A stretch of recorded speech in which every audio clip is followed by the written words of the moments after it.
Kalau Tuhan ingin dia mati, kapan saja, dengan cara apa saja, dan di mana saja, maka kematiannya itu pun harus menjadi suatu kesaksian tentang iman dan kasihnya kepada Yesus Kristus yang adalah Tuhan dan Rajanya yang ia sembah dan layani. Jadi, baik kehidupannya maupun kematiannya, semuanya harus memuliakan Tuhan Yesus Kristus. Inilah yang Paulus simpulkan dalam apa yang ia sebutkan, hidup adalah Kristus dan mati adalah keuntungan.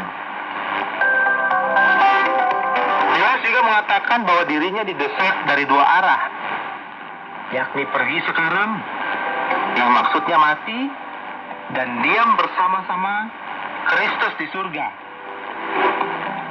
yang dianggapnya jauh lebih baik, atau tinggal lebih lama lagi di dunia ini demi kepentingan banyak orang. Tujuannya agar orang-orang yang telah percaya kepada Yesus Kristus akan semakin maju dan bersukacita dalam iman mereka. Dan mereka yang belum percaya dapat ditolong untuk menjadi percaya kepada Yesus Kristus. Dan pada akhirnya Paulus sendiri sadar bahwa lebih perlu ia hidup lebih lama lagi di dunia ini karena pekerjaan besar yang dilukiskan di atas. Nah, sahabat, sekarang coba kita teliti lagi dua hal penting yang disampaikan di atas, yakni hidup adalah Kristus dan mati adalah keuntungan.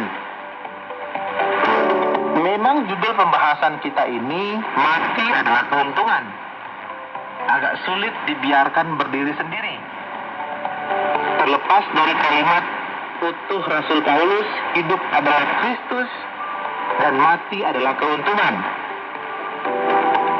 Karena kalau kalimat singkat mati adalah keuntungan ini dibiarkan berdiri sendiri, maka akan terlalu sulit bagi kita untuk memahami maknanya. Tapi saya akan mulai lebih dahulu dengan pengertian mati adalah keuntungan. Sesuai logika manusiawi kita, semua orang takut mati. Itu sudah pasti. Meskipun semua orang tahu bahwa setiap manusia pasti akan mati, cepat atau lambat, dan tidak ada seorang pun yang ingin cepat mati, tapi kecuali dalam situasi tertentu ya, orang memang dapat memilih untuk mati. Misalnya orang yang tidak sanggup lagi menahan kesakitan luar biasa atau penderitaan fisik yang sangat berat karena sebuah penyakit yang berkepanjangan, atau orang yang mengalami suatu penderitaan batin yang tidak tertahankan lagi, sudah putus asa dan tidak punya harapan sama sekali untuk mendapatkan pemulihan. Ini kadang terjadi pada segelintir orang yang akhirnya nekat bunuh diri. Namun, pada dasarnya semua orang dalam kesulitan apapun tidak ingin mati. Karena itu, siapa saja senantiasa berjuang keras sebisa mungkin dengan cara apapun untuk menyelamatkan diri, terhindar dari kematian yang menakutkan dan pasti tidak diinginkan itu. Tapi kalau dikatakan mati adalah keuntungan, pengertiannya hanya bisa didapatkan dalam kehidupan beriman.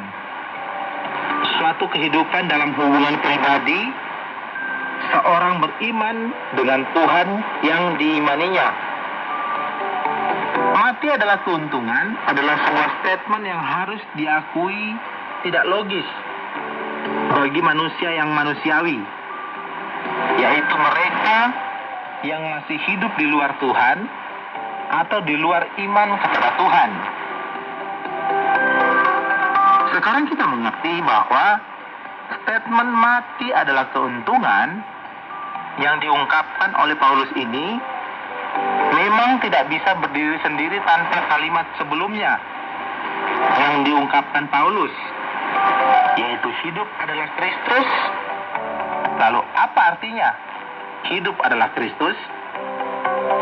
Sejak perjumpaan supranaturalnya dengan Yesus yang telah bangkit dari kematian, Paulus mengalami pertobatan total dari kejahatan terbesarnya, yaitu pemusnahan orang Kristen atau para pengikut Kristus.